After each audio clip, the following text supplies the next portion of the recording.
Okay, welcome to Principle 4, which is do what matters.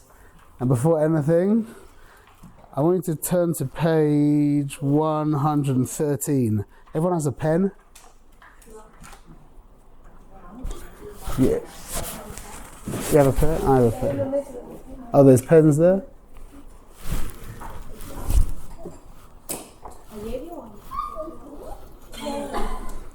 Okay, just in time. What? You have? Everyone has a pen? Okay, turn to page 113. And I want you to write down at the top of the page, this is a blank page, I want you to write down one thing, welcome. Write down one thing that you're not doing that you know you should be doing. Just one. No, just one thing. There's for sure one thing that right now in your mind is like going that you know that you should be doing it consistently. You said that in the first class and I don't know what you're talking about. I don't have anything I need to do. One thing that you should be doing that you're not doing. Okay, fine, so don't write anything. Everybody else here can probably think of something, yeah? Maybe they could give you something to write down, Dina. On page 113, it's just a blank page. Page 113. Okay, please write down one thing that you're not currently doing that you know that you should be doing, and that if there was a magic button, you would press the button so that you would be doing it. We skip the chapter, no? This is the end of that chapter. We're on page. We do what matters. Yeah. We're principle. I'm just telling you, this is where you write it. Page 113 is where you're going to write down this thing. It's just a blank page. Okay. So please write down the one thing that you're going to do, the one thing that you're not doing that you feel that you should be doing. And also, this is me putting myself out on a limb. I've never done this before. Write down something that you that you need to stop doing. Okay? And that's probably going to be more private, maybe. You don't even have. You might not want to write that down, yeah. But just have something in mind. But do write down the thing that you know that you should be doing that you're not doing. Okay. Is it more powerful if you just say the opposite of what you should be doing? No, there should be something that you're doing, some kind of positive act that you should be doing that you're not doing. Yeah. Just write that down. The second thing is something that you are doing that you know you need to stop doing. But you don't need to write that down because that's probably personal and you can, whatever, if you want you can, but just keep that in mind. And again, this is a new thing that I thought of. Yeah. Like in life or like specifically right now, the second? Not this second. Or like in general? In general. Yeah. Okay. So this principle is called do what matters. Hayom la'asoisam. Okay, definition. To consistently manage day-to-day actions in alignment with core values and long-term goals. Imagine. This is really where the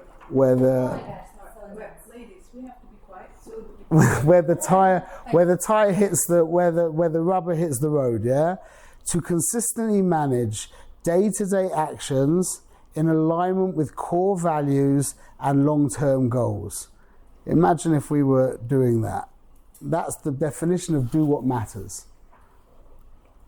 So right now, we were like born here. Yeah, live like this is pre-birth. This is the birthing process. Yeah. Now once we've been born, then we have to be humble so that we've now established that we are able to change. Yeah.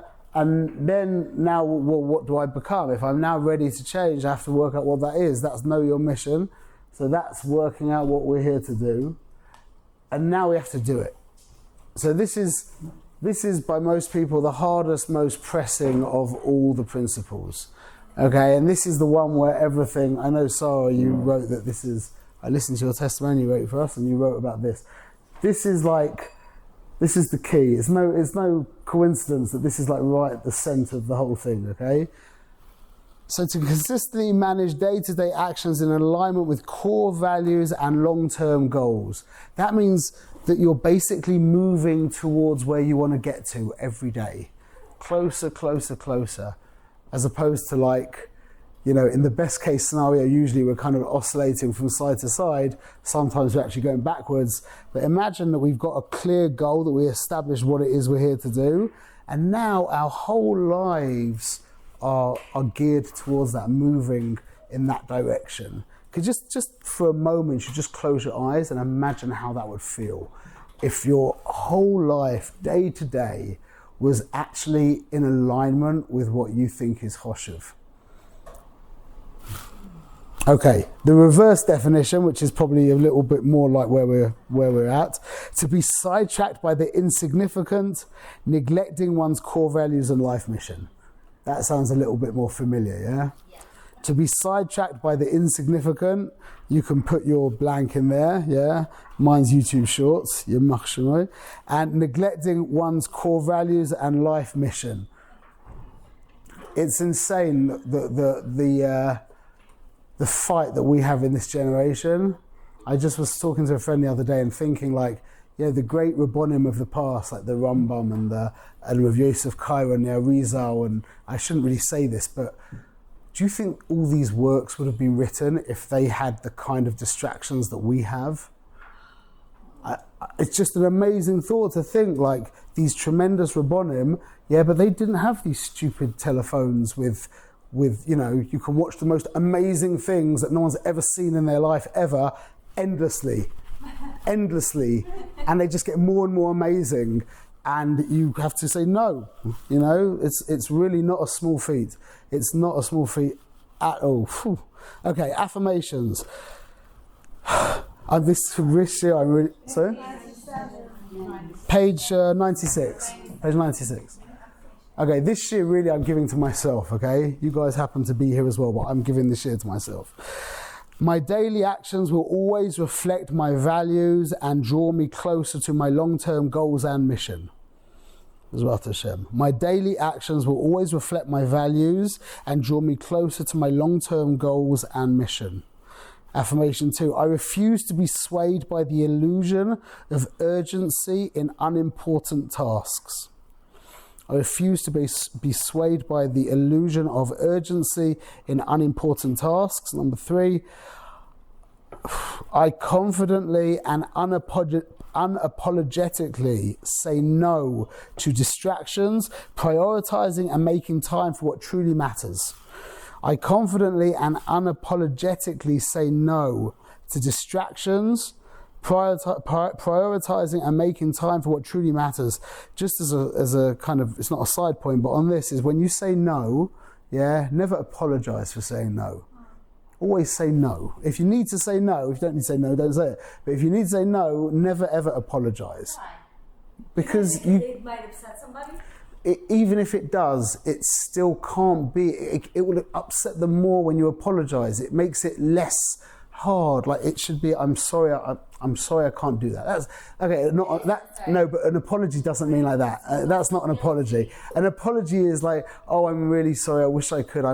It's too much for me, and I really would like. It's like, I'm sorry, but I can't. Right. Done. A hard no. You'll feel better, and they'll feel better. A distraction is not always a bad thing. Sometimes you have to say no to something good. So you can do the best. Right. Like, yeah, for sure. No, a distraction is always a bad thing, but it might not be a bad thing. Right, and it's not inherently bad. Like Yeah. Like Rav Kook says, sometimes learning Torah instead of doing Bodhidut is not. You know what I'm saying? Yeah, for sure. It doesn't mean distraction doesn't mean YouTube Shorts. Right. Or something worse. A distraction is meaning that you're meant to be doing this. Don't do that. Like, you do need to tidy up the front room, yeah? But right now, your child needs a bath, or whatever it is you do, whatever it is, it could be the opposite 5 minutes later. Right. Okay, can we read the expanded affirmations? Number 1. Read it loud. You guys could take turns. We got another one afterwards, so it's fine. Go on. Just make sure read loud, please. My daily actions will always reflect my values and draw me closer to my long-term goals and mission. I stay true to what matters most, aligning every decision with my purpose. Living with intention and focus, I turn even small tasks into meaningful progress. This mindset keeps me grounded, consistent, and motivated, bridging the gap between who I am today and who I strive to become. Okay, you realise that these were I can't tell you how much time went into these words, even with AI, and they're meant to be said again. These are meant to be chazed over. These aren't just to be read. If you know, the more you read these, the more they penetrate, and the more it makes a difference. Do you want to read number 2? Just read loud, yeah. I refuse to be swayed by the illusion of urgency in unimportant tasks. I remain focused on what truly matters, prioritizing my time and energy toward meaningful goals. I recognize that not everything demanding my attention deserves it, and I choose to act with clarity and purpose rather than reacting to distraction. Okay. Number 3. I do it. I confidently and unapologetically say no to distractions, prioritizing and making Louder, time. Noah, louder. I confidently and unapologetically say no to distractions, performing and making Prioritizing. prioritizing and making time for what truly matters. I recognize that every choice I make shapes my journey, and I refuse to let interruptions pull me away from my goals. With clarity and purpose, I protect my focus, ensuring that my actions align with my values and long-term mission. Saying no to what truly matters is yes to what does. Saying no to what doesn't matter is yes to what does. Yeah. Okay. So, do what matters is, if you remember, we discussed the idea of leadership and management. Yeah. Leadership is what wall do I put the ladder against, and the management is how I climb that ladder. Okay, so if you put management before leadership, that's a tragedy, because you've worked out these really clever, effective ways of climbing the ladder, but then you end up on top of the wrong wall. Yeah, that's what a lot of people do that. You know, they run after Steve Jobs. If you listen to his, his last words, it's clear that he felt a little bit like that. You know, didn't put enough time into his family and stuff. Like people say, no one says on their deathbed, I wish I had spent more hours in the office. Yeah, that's the idea of your wall being against your ladder being against the wrong wall.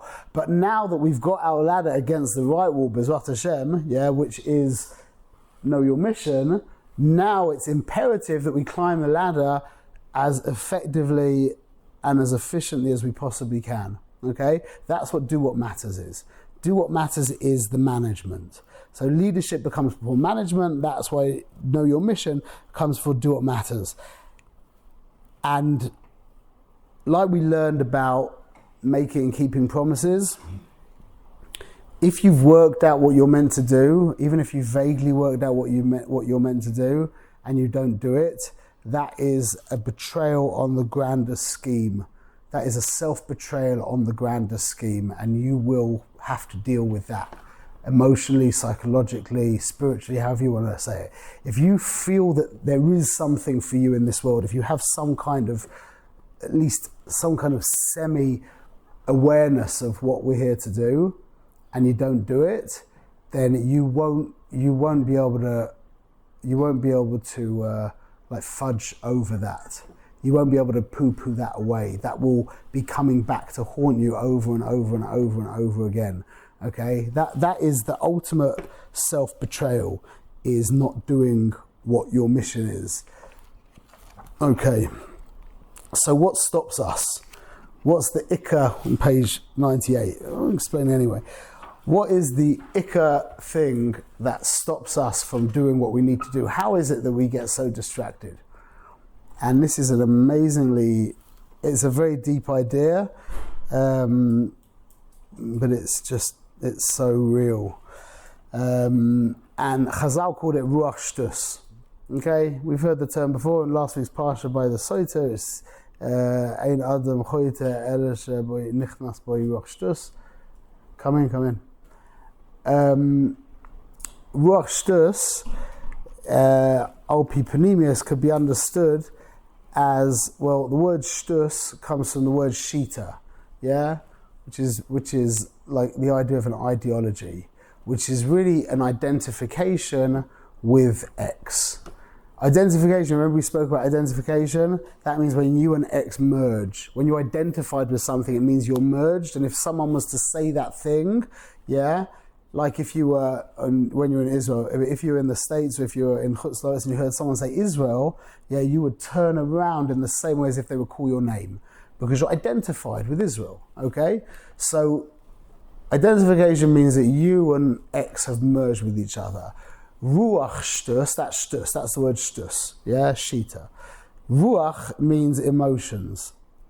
So the ruach shtus is really referring to the idea of having identified with your emotions.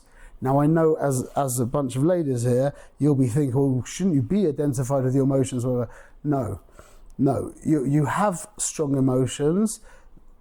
A person who's identified with their emotions is an emotion. They are the emotion.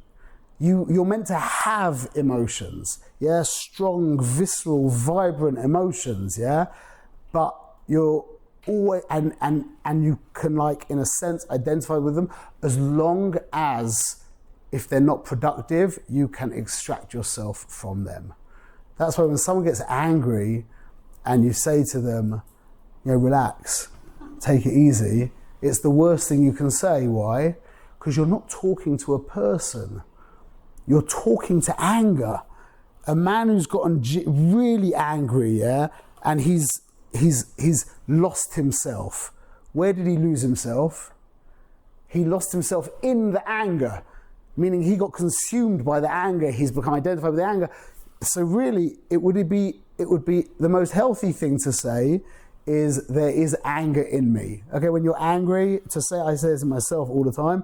If you get angry, you say to yourself, as opposed to I'm angry, you should say there is anger in me. Well, what about you? I'm me, I'm cool, but there's anger there and I can now make a distance and separate myself from that. Yeah, now you've got a chance. Whereas to say I am angry, really when someone's genuinely angry, they should even say, they wouldn't say this, but they should technically say, not I am angry, they should say I am anger. That's a person who's become genuinely incensed, his or she's going nuts, yeah? They have become anger. Now, okay, everyone's got that clear? It's quite straightforward, yeah? Now, what happens if that emotion says, I know, I just want to sit down.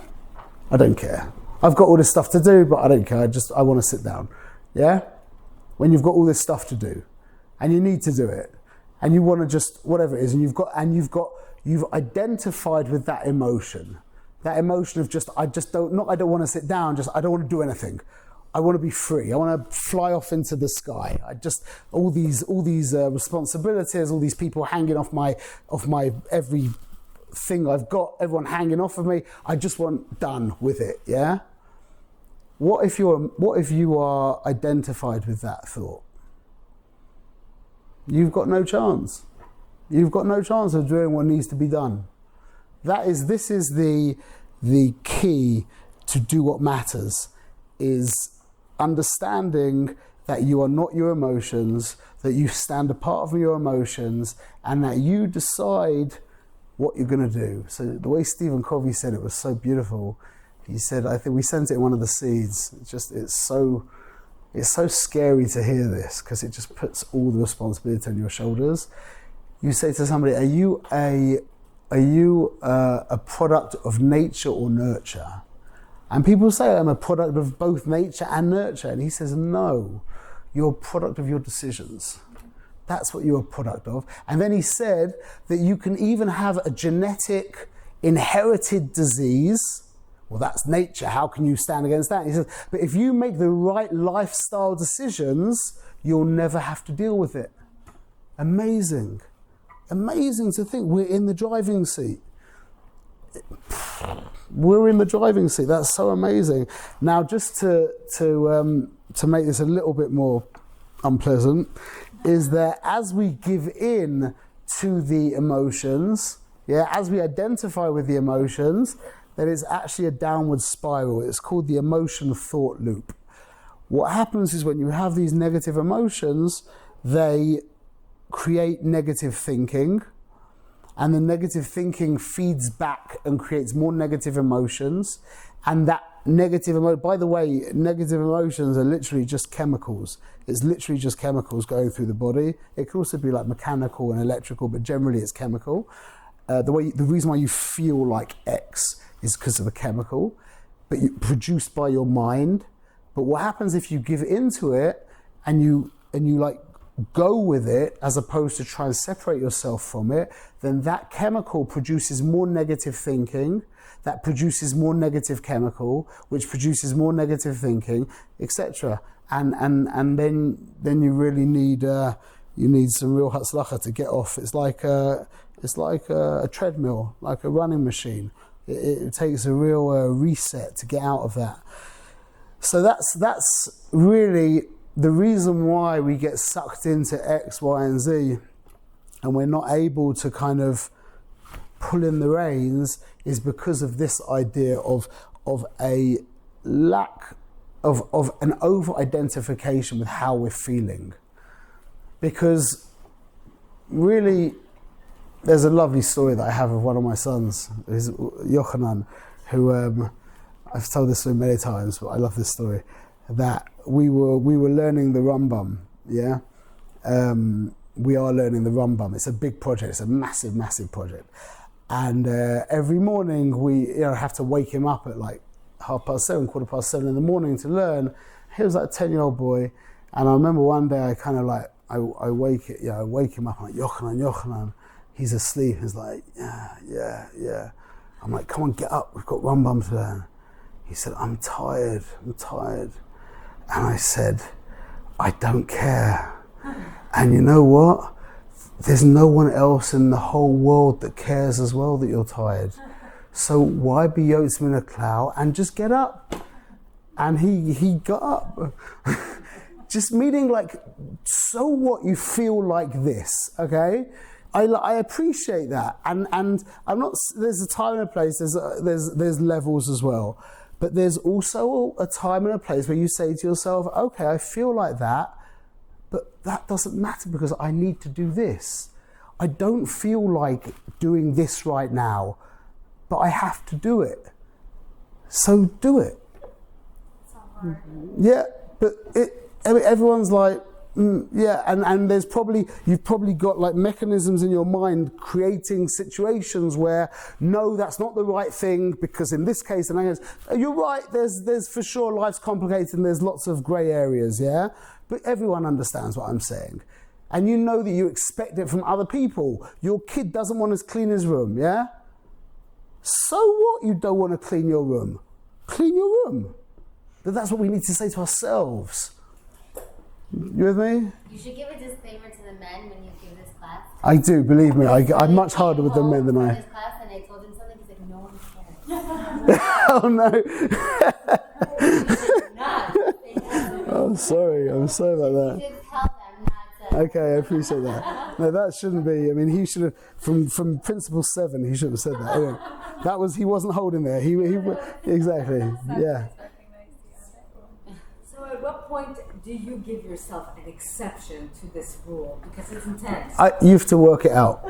You have to work it out. I don't know, wherever your threshold is, but don't treat yourself with don't treat yourself too delicately. You're robust and hard, and these stories that we hear of people from the Shoah, yeah? These crazy stories, like the story of your grandfather-in-law, Struli's grandfather, who Zev Wolf Zatzal, who carried his dead father on his shoulder for like 6 miles, is a famous story, yeah? And we're like, wow, yeah? And I'm not taking away from that, chas v'shalom. But we're in a world where if the mazgan is like a lot too much, there's like hell to pay. Like on the plane coming back from LA just now, yeah, my son had the mazgan dripped water on him. Can you imagine that? He had and it wasn't just one drip, it was like 3 or 4 drips of water went on him. Could you imagine such a thing?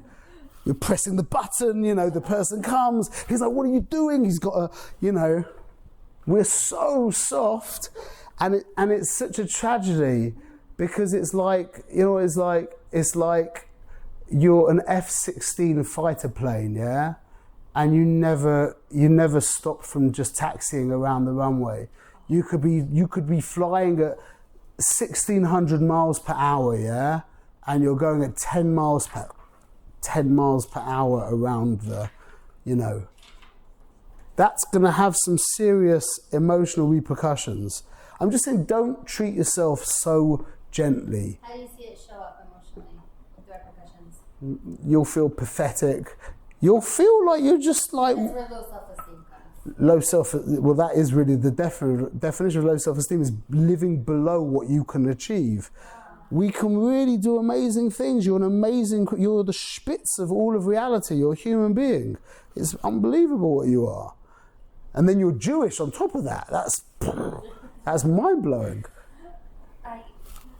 When I get into these, you know, when I know I'm supposed to be doing something, like let's say like davening Marv, right?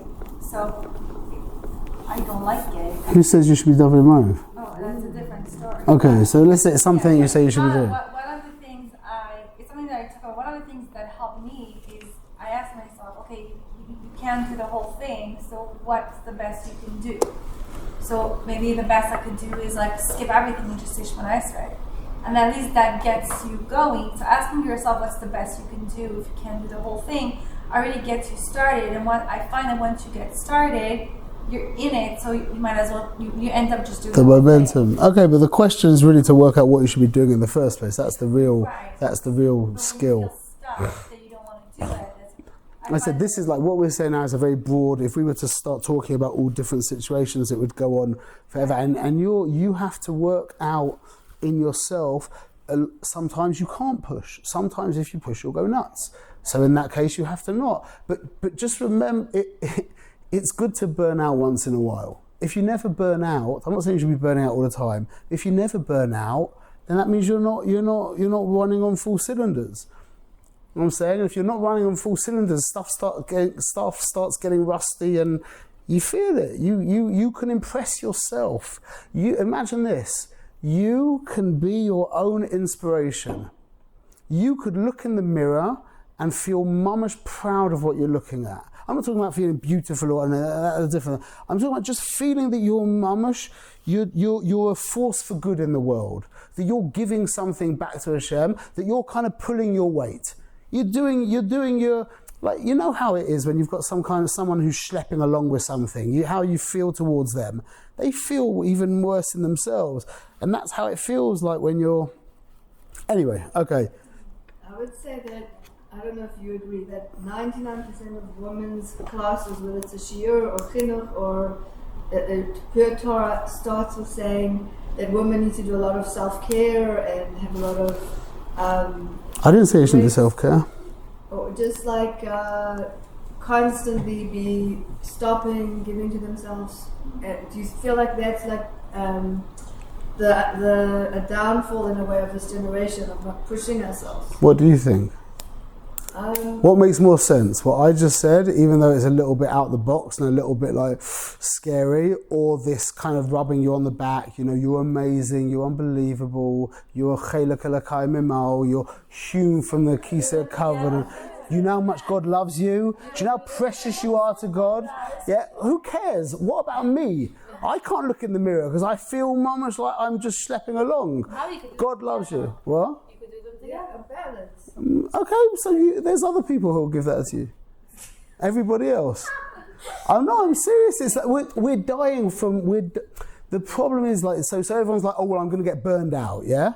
So listen to this. Yeah, you know when you light a candle, you know, like the Shabbos candle, and sometimes it snuffs out. You know, it gets really small, and you're like, and then it goes, and it's gone. What do you think there's a greater danger of? Being snuffed out or being burned out? We're all being snuffed out. No one's getting burned out. Who do you know who's getting burned out? A couple of guys in yeshiva. Literally. a couple of guys in the Baal Tshuva yeshivas. Everybody else is getting snuffed out. I think also to add, What? I think also to add is it agrees with what you're saying and agrees with like it might be hard for women to take this. Is to say that when you have an emotion to confront it and then go and like go full power on, but to still recognise what's happening to you. Oh, for sure. So what she says. That could help women deal with it in this way because the emotion is much more real than a manly approach of just like attacking. I hope I didn't know, but basically I think what my wife was saying is that you have to what's the word? You have to recognise the emotion. We're not talking about suppressing emotions, bichlal not. We're talking about mamash confronting, recognising the emotion for really what it is, and being able to turn around and say, look, right now this isn't a productive emotion to have. And I feel that emotion. I'm not denying that I feel that emotion, but I'm going to mamash suppress. I'm going to pull myself away from that, and I'm going to act in a way. If we acted according to our emotions the whole time, imagine what our life would look like. It'd be a disaster. It'd be mamash a disaster. Yeah. So what way do you prioritize your life? You're saying that you should just do everything? No.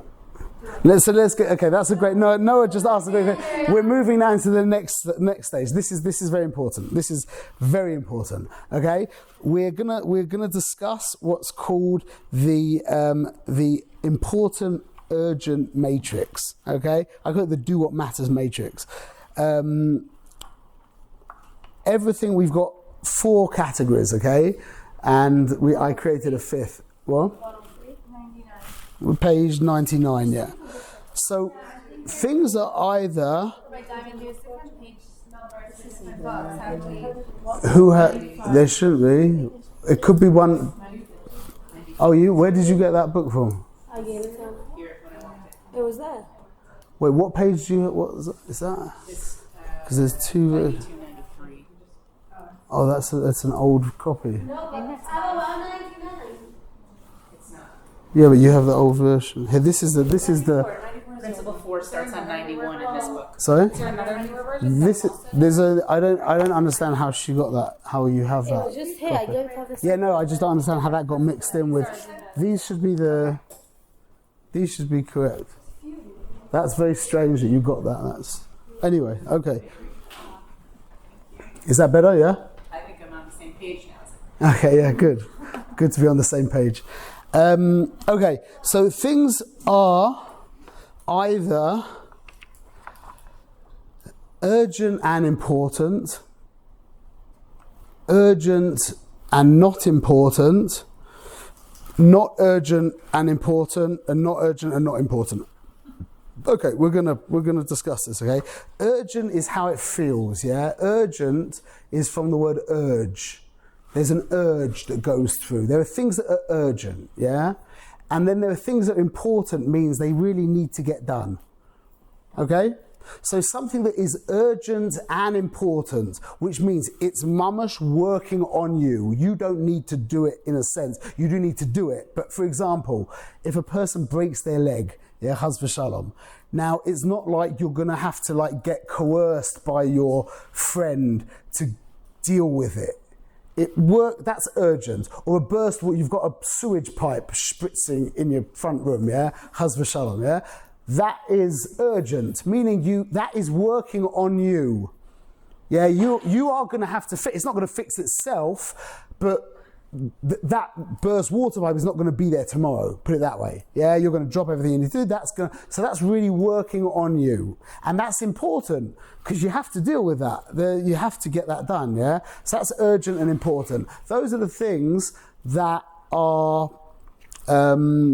That's like crisis. We call that the crisis zone. Okay, so you can see on page 103. Yeah. That you'll see the matrix. This is a really important thing to chup. Yeah, if you can really chup this matrix, it will put you in a really good place. So we've got zone 1, which is the crisis zone. You see how it works, which is important and urgent. Yeah, like so we've written there. Delaying these activities will lead to immediate and significant consequences. Yeah, like paying a paying an overdue parking ticket or something like that, or like Shabbos food, sewage pipe, dealing with a rebellious child, or health issues, a broken down car, etc. Yeah. Now, that is the crisis zone that if you spend your time in zone 2, that zone will shrink. Now, this is the zone we want to be spending as much time as possible in. This is the important but not urgent zone. Okay, for example, without looking, can anybody think of something that's important but not urgent? I read it already. Huh? I already read it. Okay, so somebody didn't read it. Something that's important but it's not urgent. Meal What? meal prepping.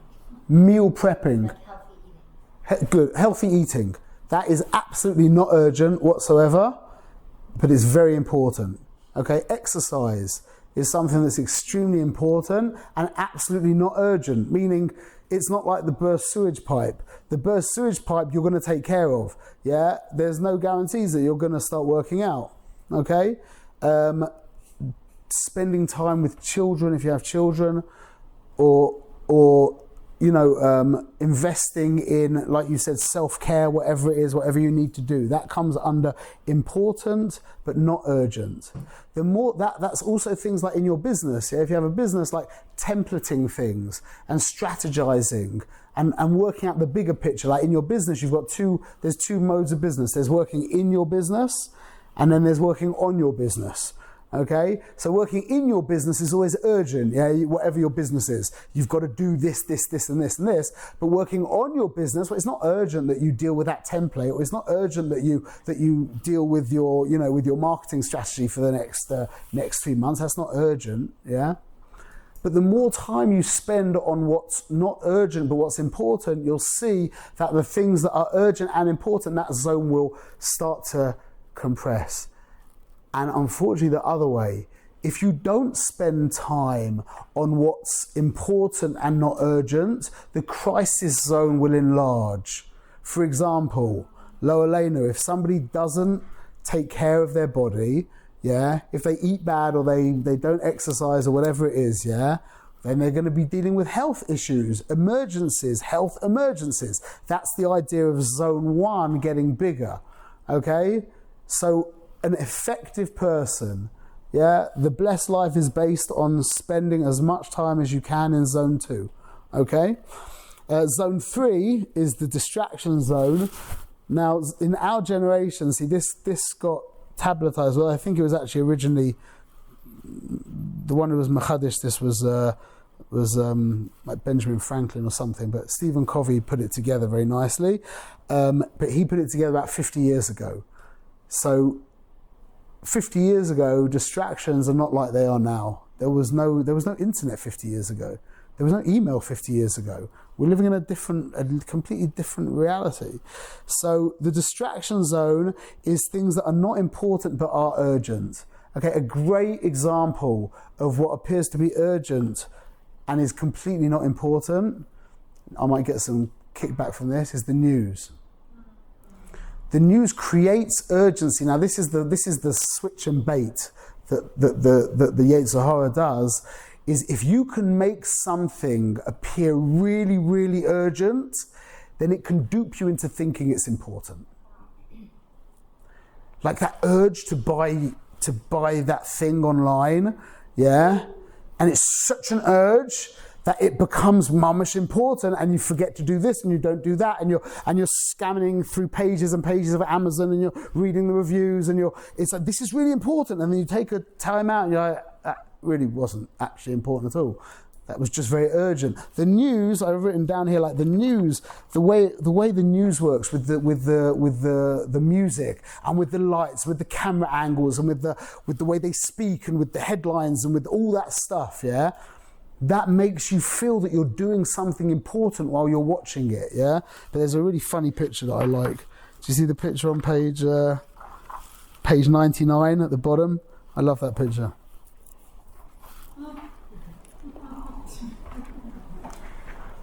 To cut the news out of your diet exclusively, completely, is a really good idea. Anyway, so that's the distraction zone, which is things that are urgent and not important, like checking your notifications and things like that. That feels very urgent, and they believe me. That little ping, in WhatsApp, that ding. You know how many hours and hours of research went into that sound? It's like you standing against an army of 500 Ivy School super geniuses who would just you against all of them, and they're just trying to work out with an endless budget what noise will be absolutely irresistible for you to just not be able to do that to. Shut it off. I never had it on. Say that good. Okay, that's already MJ. Fine. That's a good solution to the problem. But still, it doesn't stop you from when you come out of a meeting, or whatever you want to. Because that's urgent. There's the urgency of checking your notifications, okay? And then there's the nothing zone. Not urgent, not important, it's just nothing. That's YouTube Shorts for me. And you've got your own, you fill in your own blank, okay? Social media, oversleeping, dragging out meal times, just nothingness, just nothingness, okay?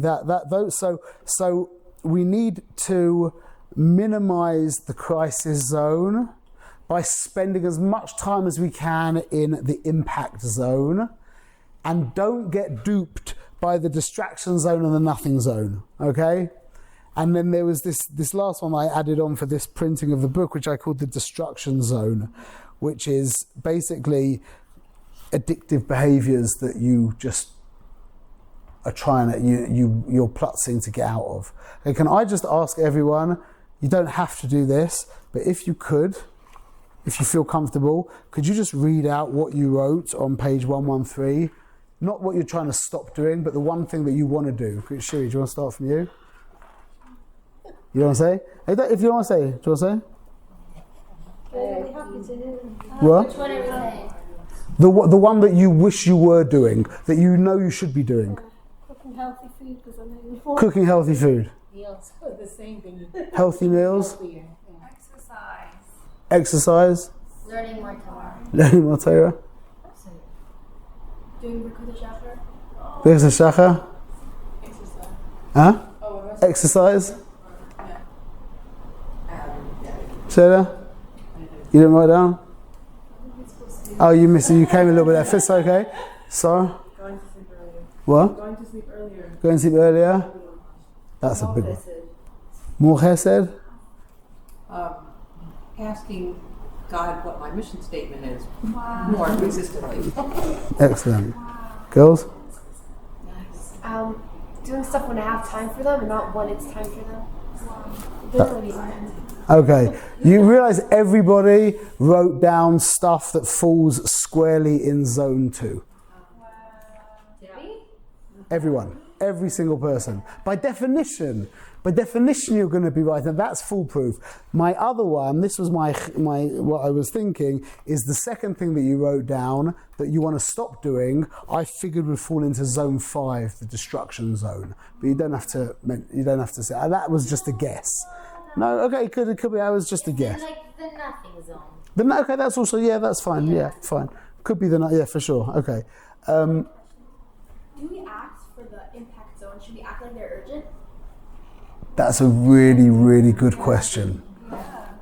My answer to that question is that's a beautiful question. I love that question. In the impact zone, should we act like they're urgent? I think you need to. Otherwise, it won't get done. And this is really the idea: is that you will never have the right amount of stuff to do. It doesn't exist. You will either have not enough to do or too much to do. That's how it goes. And not enough to do is much worse than too much to do. Don't ever delude yourself into thinking that when I get this done, it's going to be perfect, that I'm going to be completely evened out, that I'll have the perfect amount of leisure, the perfect amount of what I need to do, and everything's going to... It doesn't exist. It just doesn't exist. So what do? is you have to not have enough to do is much worse than to have too much to do. To not have enough to do is terribly destructive. To have too much, no, really, it's really that's very destructive. That the goal is to have too much to do and to work out mechanisms of how to deal with it so that it doesn't overwhelm you. There's no other option. There is no other option. So I create lachatz in myself, but you have to know your own. You have to get stuff done that is important and not urgent. Well, how are you going to do it? You know, there's a thing called an urgency addiction. There are people who are addicted to urgency where they can't actually do something. Like I see it, you see it all the time. But one of my children, one of my boys, he puts on tefillin. He can't put on tefillin earlier than mamash the last moment you can put on tefillin. He just can't do it. He can't. Yeah, everyone's like inside knowing what I'm talking about, yeah? Everyone's got their own thing, but that's called an urgency addiction, and a lot of people are paralyzed without urgency, without an external urgency coming on you from some place. And the way I run my life, basically, is I live with a lot of pressure inside, but healthy pressure, and I very rarely have pressures from outside, very, very rarely. Why do you think that is? That people live with, can't do things unless it's urgent? Okay. Well, that comes from a lack of. That comes from a lack of energy, of internal commitment to something. That if you were committed, well, Commitment. there's no commitment. If you need energy, you need the energy from outside to be able to do X. That's the building trust within yourself piece. Like it comes from building trust within yourself, committing to something and not betraying that trust, and then The whole thing is one organic whole. Everything we're learning is just one organic thing. As you commit, this is one of the ways of creating this momentum in your life is by making and keeping promises that you become. Well, if you make a promise and you make a promise. I was talking to Sarah's husband today, and we're talking about the idea of having Sadarim of learning, and there's Shneimut Ve'echad Targum, learning the Parsha each week, which is a chiyuv, deraisa. It's a chiyuv of halacha to learn the Parsha for a man, yeah. And he was saying, so I do that, and I said, but you need also to have something that you've taken on yourself, because it's no kunz that you're keeping kosher. It's no kunz that you're doing what you need to be doing al pi halacha. Let's say you are doing what you're meant to be doing. It shouldn't be a kunz. But when you commit to something yourself that you don't have to do, and you mamash commit to it and you do it, you've just grown up. You understand? You've just grown up. You've just become a gadol. That's like yeah. So there's this analogy. I would like to really do it, but I can't. It's on page 104. It's a famous thing that Stephen Covey did. Big rocks, small rocks. And basically I've got a picture here that if you have big rocks, small rocks, and a bunch of gravel and a bunch of sand, if you put in the sand first and then the gravel and then the big rocks, you'll see it won't fit. But if you put the big rocks in first and then you pour in the gravel and then you pour in the sand, it will all fit. And that's an amazing analogy for life. Get the big things done first. The little things, don't worry, you'll get them done. But just put the big things first. We don't do that so often, and the big things end up not getting done. That's what happens. And if you spend your whole life doing that, then it's not fair. You betrayed the Ribono Shel Olam. That's not fair. Okay, so I've got, the thing is, a lot of what we've written in the to do what matters in action on page 105, a lot of it is very kind of male, in that it's a lot to do with Limud Torah and stuff, because Limud Torah is the paradigm example of something that's important and not urgent, yeah? Even more so than like exercise and healthy eating, all that kind of stuff, yeah? So a lot of this is geared to, but read through it anyway, and even though it's very like Toradic and that's probably not that relevant to you, Try and read between the lines and understand the ideas that are being said, because it is applicable. So this is not to do that. Start your day with a proactive act.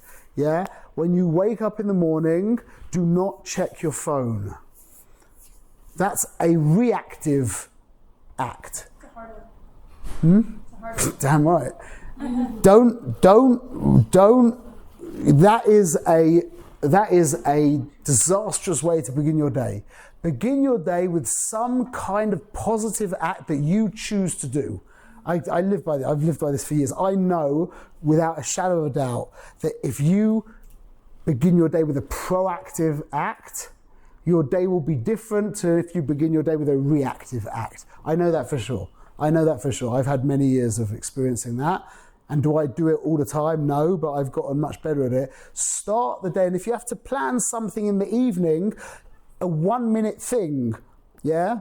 A 1 minute thing when you wake up, that instead of you like now, oh, what does he want from me? What does she want from me? What do I know? No. What do I need to do to this? You're like, you get up and you're like, whatever. As a man, there's all this stuff you have to do and shachris and all that kind of thing, yeah? But don't start the day with a reactive act. Even if it's a 1 minute act, a proactive act will put you in a whole different world. Okay. Then there's the idea. I've written about learning. There's the idea of koveim itim l'Torah and kovei shiurim l'Torah. Okay, which is basically the idea of setting times to learn or setting amounts to learn. Okay, and I don't think it's so relevant to you, but this is, if it's not to do with learning, this is relevant, and this is an important idea,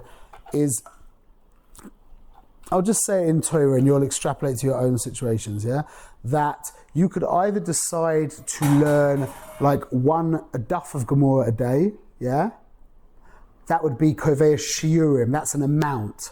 I'm learning one daf a day, okay? Daf yomi. Or you could say, I'm learning from 9 o'clock till 10 o'clock in the morning. That's called being kovei itim. They're very different. They both take a lot of, and there's pros and cons. I think you can read through that if you want for yourself to hear the pros and cons, because there's other important things to look at. Okay, set yourself up for success. This again is not to do with Torah, is just get rid of stuff that is distracting. Just get rid of it. Like YouTube. Yeah, and if you look on page 109, I've actually given you instructions to block YouTube on your computer, that if you need to get to it will take you like 15 seconds, and that little gap of 15 seconds can save you years of your life. Yeah, and you can do it for any website, but I've given you both for Windows and for Mac. If you're tech savvy, it's not so difficult. But the point is, create some distance between you and the distraction. It's obvious, but even a little bit of distance. Like I said, I can. The truth is, I've got YouTube open on my computer now, but when I haven't had YouTube open on my computer, that 15 seconds of work to unlock it is enough for you to not go to YouTube. Okay. So any distance you can put between whatever it is that's distracting in yourself, that's great. Make it rewarding, okay? Offer yourself rewards, that's obvious. Break it down, okay? This is absolutely imperative. This one is turn whatever you want to do into manageable, defined steps. If you have a project to do, like I do these big learning projects each year. So just for example, on page 107, everyone knows this book, The 39 Malachas. Every Anglo-Jewish house has that book. It's like 4 books on Hilchos Shabbos that no one ever looks at, yeah? You know? Yeah, so I've read through that whole thing now 5 times, I think. With this chart here, you can even do it from this chart. So this chart here gives you exactly what to do every day. I sit down, I do this every year for different projects, and I sit down for a couple of hours, around Rosh Hashanah time, Elul, around that time, because I always start on Simchas Torah, and I break down whatever sefer I'm learning. Right now I'm learning a 10-volume set of the Chinuch, and I sit there for like a couple of hours, and I compute how many pages there are, I see how many days of the year, I take up my calculator, I see it's like, 3,000 pages and it's 360 days. I divide that, I work out it's like, so about 10 pages a day, be'erech, and then I flip through the book and I write down day 1 is page 1 to 10, then I go through and page 11 isn't really a good place to stop, so page 12 is, and I do it basically, go through, and then you readjust when you get a little bit closer to the end, and you can turn massive projects into these teeny bite-sized things for your day, each day, and by the end of the year, you accomplish real things. I just wanted to suggest, I have to get I can send the URL. Say loud, so I'll speak loud. There's a website called Goblins something or other. Called what? The URL is Goblins something or other. I don't know. Goblins, but okay. It's a website that can take any task, like Pesach cleaning, and break it down into like really small bite-sized pieces, and you can tell it like it has these 5 jalapenos. You can tell it how broken down you want it to be. Wow. Any possible task. Okay, so there's that. It could be, but I'm just thinking there could be a miler to yourself doing it as well. There could be an added bonus for you doing it yourself. It's such a big project. Yeah, but the point is, however you do it, the point is big projects need to be broken down into definite pieces. Not just like, I'll do a bit every day. Not enough. You won't get it done. I promise you won't get it done. It needs to be broken down into very specific ways. The Yetzer Hara hates clear black lines. When it's just clear, like I'll give you a good example. I have an online school of photography, and as an online merchant, you have your graph, where someone buys something and it goes up, So it's not like it could be thousands of dollars. So how often do you look at the graph? It's not like checking if you got a like on your Facebook post, It's like money, but I was checking it hundreds of times a day. I was constantly looking at it. And it was driving me nuts because you have to look at it occasionally, but not like, dozens or hundreds of times a day. And I was struggling for years because I need to look at it, but so I'm just going to not look at it, but it doesn't work. So I literally for years I struggled with this. I had an amazing idea is when it's dark outside, you can look at it. When it's light outside, you can't look at it. Done.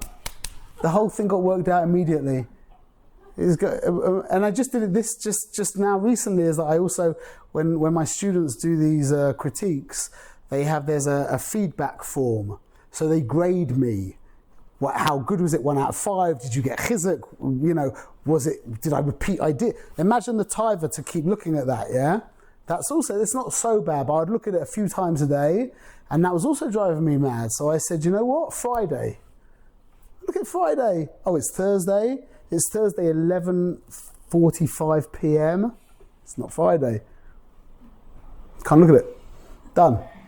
Just, you get the idea. If you make things, the minute you blur the lines and you give grey areas, the Yetzer Hara is in paradise.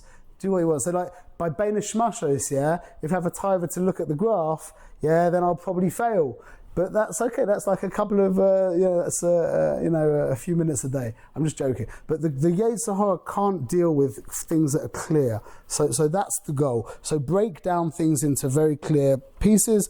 Then habit stacking is, again, it's all written up. So I know I'm saying a lot of stuff, but you can read this again. Habit stacking is the idea of anything that you do religiously, Like everyone's got, I daven Shachris, Mincha, Ma'ariv every day, okay? And that's just something that I do every day. And I'm sure you've got your own things that you do every day, that are kind of religious. You can attach tasks to them. So for example, again, it's in learning, but if you've got your own things to do, that I learn a little bit of, I study Tanya or Pirkei Avos, whatever it is. So after davening, I learn 3 minutes. But it's become part of my routine. So if you really want to get something done, find out something that you do already, which has really taken root, and attach it to that. So you do that, at the end of that, then I'm going to do this. That's called habit stacking. That's an amazing tip. amazing tip to get stuff done. And split large projects into smaller projects. You can read that, Beseda. There's lots more stuff as well. Mini missions, you can read that yourselves. Long road, short road is just a page 108. It's just a mindset, which is basically the impact zone mindset, meaning always take the long road that's the short road. Never take the short road that's the long road. Okay? Meaning that if it's a little bit easier to park front, but then to get out is going to be more difficult to get out going backwards, then invest the extra minute now reversing in so that you'll be able to pull out easier. Just look at your life, that you're always prepared to work harder now to make your life easier then. That's called long road, short road. Yeah, the other option is short road, long road, which is like, for example, the chillin pot that you need to clean on a Sunday morning, yeah, or a Saturday night. You want to do it Saturday night. It's a 2-minute experience, a 2-minute unpleasant experience, but you're like, ugh. And so you leave it till Sunday morning, and then it's like a 10-minute unpleasant experience. Yeah, that's called short road, long road. So that's like the mindset is always be prepared to put in the extra effort now that will save you effort in the long run in your life. That will really improve the quality of your life. Don't fear pressure, harness it. That's what we spoke about before. That's a very important idea, meaning, I explained this before, that you'll never have the right amount of stuff to do. So the goal is to have more than what you can do and to just deal with it, to be able to handle if you want to get an idea of how to do that, you should come to our shchuna on a Friday afternoon and watch Yechezkel in the local Makolet deal with an 8-hour onslaught of hundreds of Charedim. Yeah, he's like shnia, and he's like just there. And you've got like 20 people holding different things, asking for prices and this and that, and he's just there with this guy here. So Ken, look, Rega, no, Ken. That's how it needs to be. You've got all these things coming at you, and you need to be able to say no, okay, and deal with it. I know it's much easier said than done, but I'm just telling you that you've got no other option. What's the other option? To not have enough to do? That's mamash, that's torture. Okay. Any questions? No? Good. Let's listen to the song, because we're over time now. We'll put on the song, because the song is really nice. 1 minute. The world's a busy place, and this part's moving. But I won't be distracted. I'll keep on improving. I'll do what matters, cause I've become my mission. Each step forward with care and precision. If it's important and urgent, it'll get itself done. If it's only urgent, then it's just for fun. Not this, not that, I promise to decline. But important, not urgent, that's where I shine. I'll do what matters, stay steady and strong. Each step I take moves my mission along. Not swayed by the urgent, nor pulled by the loud. I'm one with my purpose, my creator is proud. I'll confidently say no if not aligned with my goal. I'll stay true to the fire that burns in my soul. Big rocks, gravel second, I'll stay on course, I'll be a legend. My urgent voices, flashing lights. My false importance steals my sight.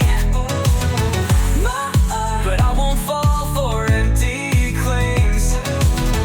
I know what matters, I won't play games. If it's important and urgent, it'll get itself done. If it's only urgent, then it's just for fun. Not this, not that, I promise to decline. But important, not urgent,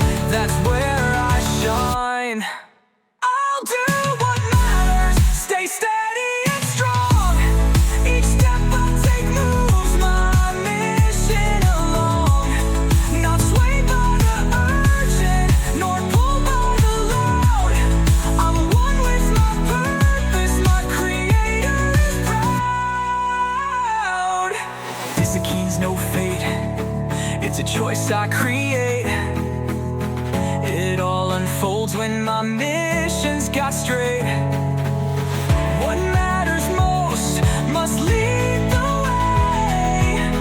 Not just tomorrow, but starting today. I'll do what matters, stay steady and strong. Each step I take moves my mission along. Not swayed by the urgent, nor pulled by the loud. I'm one with my purpose, my creator is proud. What is the key? To say no when need be, and without apology, with honesty and modesty. No care for their